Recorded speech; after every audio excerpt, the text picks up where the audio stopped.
Good morning and welcome once again to WebFG. With us today is Boris Schlossberg. He's managing partner at BK Asset Management. Boris, thank you very much for joining us. So good to be with you. It's great to be here again.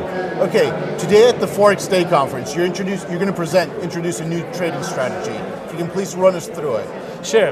You know, the basic idea the sort of insight I had this year was that trading in general is a very difficult business because prognosticating is just a very, very tough thing to do accurately, consistently over a long period of time. Okay. And in my own trading, I found that if I lowered my size, if I made many, many small trades, my overall results were actually much better because no single trade was really affecting the P&L of my account. If I could make a lot more mistakes because they were much smaller, and this allowed me to be a lot more flexible. What size of trades are we talking about here? So, what I have done effectively is I trade now with no leverage per position. So just for example, if you're a retail trader and you have a $10,000 US account, every single trade would be 10,000 units. Okay. Now, I will go sometimes 5-6 trades at the same time, so I am levering my account 5-6 times. All but right. no single position is actually more than 1 times leverage. What this allows you to do is if you are wrong, take very small losses. And that, in the long run, is what really matters. The other thing that I think is important is when you're trading very small, you have the opportunity to take many more trades. Right, okay. And the irony of the whole thing, I think that a lot of people don't understand, is that the more trades you take, the law of large numbers really comes into play. If you have a good system that has a positive edge, the more samples of that system you take, the higher the probability that it'll be profitable in the long run. And that's exactly what I'm discovering. I am basically finding out that you actually need to trade 1,000 times a year, 100 times a month, to have enough sample size, enough trades to let your system profitability play itself out. So the main principles of your trading system are trade small, trade a lot, no leverage. No leverage, exactly. Trade small, trade a lot, no leverage. And the other very, very important component of my system, probably most important of all, is money management. Right. The thing that we've introduced now is very, very tight risk control. Okay. All of our systems are automated, and the moment they go into profit, we instantaneously move our stops to lock in at least a little bit of profit the moment they go in. And the reason we found it out is because we've seen, very good trades go to profit right away. Very bad trades go to loss right away. But there's this whole middle amount of trades that are mildly positive, then it sometimes become negative. Okay. And our whole goal is that whole middle trades is to make them either flat or just mildly positive. Never to let a winner become a loser. And by doing that, we've eliminated a lot of unnecessary losers. You can't eliminate losers, obviously. You're always going to have losers. But as I said, it's basically usually works out 20% very clear losers, 20% very clear winners, and about 50% is in the middle, or 60% in the middle. And it's that middle, the managing the middle, that really matters between winning and losing in the long run. Okay, fantastic, thank you. And also, let's talk about a practical example. Sure. Let's imagine that today's U.S. non-farm payrolls. Right. It's about to come out. What currency pairs would you trade? How would you trade them? How would your system work? So first and foremost, it's very important. I think a lot of people make the mistake of trying to guess the non-farm payrolls. Okay. We did a study a while back where we took all of the best Wall Street guesses, Wall Street estimates, not guesses, but estimates, for the past 24 months. And said, okay, let's see if they come in within 20,000, just 20,000 of things. Right.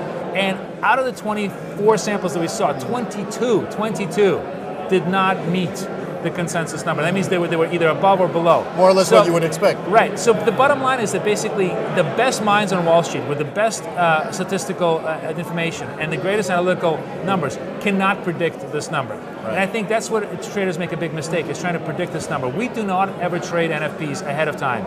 We let the number print. Okay. We'll let the market react to it. Two things happen. First of all, the spreads in the market will then shrink, so you're not trading nearly as much volatility. Okay. And secondly, you're not trading a surprise. You're not on the wrong side of the market. You're only trading after the market. And then we let the market reaction to the news. That's what we trade. If the market thinks it's a positive reaction, we trade positively. If it thinks it's negative, we trade negatively. We let the market tell us how the price should be traded. This made our system much less volatile and also much more accurate. The trend is your friend?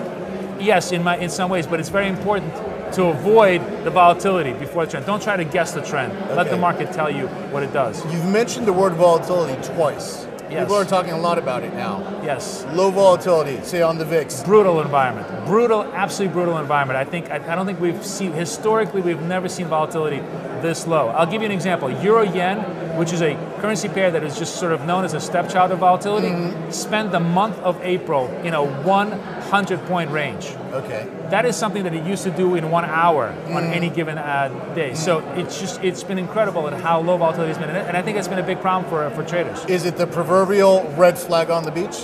It is. The very tough problem with that is that, yes, eventually volatility is going to pick up big. The key thing is you just don't know when.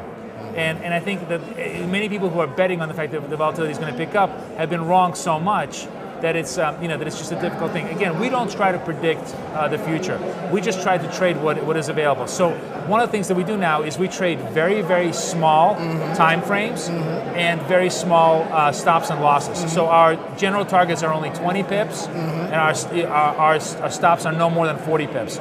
We trade on an intraday basis because this volatility is so narrow. We don't try to go for large pippage. Okay, I know one hedge fund manager, Stephen Jen, Right. is SLJ Partners, Right. ex-Morgan Stanley. He attributed part of the drop in volatility to all the new financial regulation. Banks Absolutely. just didn't want to take as much risk, I believe he was explaining. Do you believe that? I think that is partly true, but I think the much bigger factor is simply interest rate suppression. Okay. Right? All the central banks are actually trying to dampen volatility. They're trying to dampen rates because we're now in a zero interest rate environment virtually everywhere across the world. As a matter of fact, in Europe, we're now at a negative interest rate environment. And all of this creates much less speculation because it doesn't afford any place where you can get yield. That's, for example, why the Australian dollar has been benefiting so much recently. Is because one of the few currencies that it provides a minimum amount of yield, but it's only 2.5% still. So because investors cannot find return anywhere, you see a very, very dampening of volatility. And also, I think the other thing is technology. We've become very efficient. The markets have become brutally efficient at pricing everything very, very quickly. Okay. So for every buyer, there's a seller, and that's why you see prices be so tight. So volatility is low, but the risk is still out there. The risk is very much out there, and I think people should be very, very wary of not getting too complacent. Yes. Boris Schlossberg, managing partner, BK Asset Management. Yes. Thank you very much for your time. Thank you for joining us. We hope you'll join us again next year. Great. Thanks to be here. And thank you very much for your time. That's all from all of us here at WebFG. Until next time.